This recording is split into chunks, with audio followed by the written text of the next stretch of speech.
June 6th, 2013. I started today's video that way because yesterday was the 6th anniversary of my first YouTube upload, right here. June 5th, 2007.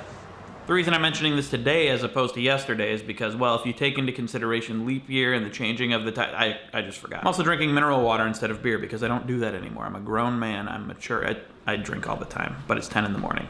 I wait until 10:20, got 20 minutes. I had more hair back then, and I have more weight now, but I also have more happiness. This video is also significant because it's my 800th video. Nonchalant celebration. Yeah, hooray. Yay. And it's significant because in the comments, many of you loved the slow-mo segment of yesterday's video. Oh, so good. Let's see it again in slow-mo. It's pretty lovable. So today's video, entirely slow-mo. I'm just moving and talking really fast. Here's the raw footage. See, I'm moving around really fast and I'm talking really fast. Years of practice allowed me to be very good at it. Okay, go back to slow-mo. See what I mean? And on top of all of that, today is Thursday, free of branding and links and calls to action. So it's just me and you, just having a convo, shooting a breeze, wording the words, throwing our thoughts, tossing our verbiage, lobbing our language, leaking our idea juice, slapping each other in the face with subjects, oozing our adverbs, rubbing our rhetoric, stabbing our stories at each other. Actually, it's just me talking at you and you listening because this is a YouTube video. This isn't a Skype call, I don't think. Yes, it is. Oh, also today I finally had my removable roof installed since I moved. The problem is, there are people that live above me, so their entire apartment moves. So anyway, today I think it's time for one of my favorite things, reflection. It's obviously not cleaning mirrors. That's not one of my favorite things. What have I learned over these past 6 years? How have I changed? The answer is really not much and not much. A lot of people ask me tricks about, promoting your channel, SEO, like the proper titles and tags and stuff. I don't know. I really don't know. I don't know the best way to do this.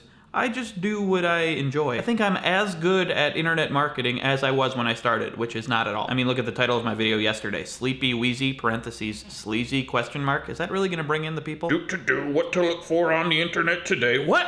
Sleepy, wheezy, sleazy? That's my passion. I studied that in college. I was on the Sleepy, wheezy, sleazy team in high school. I'm clicking on that faster than a sleepy, wheezy, sleazy, sleazy. So yeah, I really don't have any tricks for you in that department. I think what I am good at in this department is just being prolific. I upload lots and lots of stuff. 800 friggin' videos to be exact on this channel. Probably could have gone about it in a better way, but that's really not something I care about. I just want to be creative for a living, and that's what I'm doing, and I love it. But how have I changed since I started? Again, not much. I'm still the same guy. I still eat the same foods, drink the same drinks, activity the same doings. I still poop. I actually interviewed rock and roll singer Mike Doty for an upcoming The Good Stuff video, and he said when you get successful, you're still the same person. All your problems don't go away. I mean, you might have more money, which will make things easier, but all the crap in your personality will still be there. If you have a drug addiction, you'll still have a drug addiction. If you pick your nose in public, you will probably pick your nose even more publicly. If you have trouble getting along with people that don't agree with you, it might even be worse when you're successful because then you have a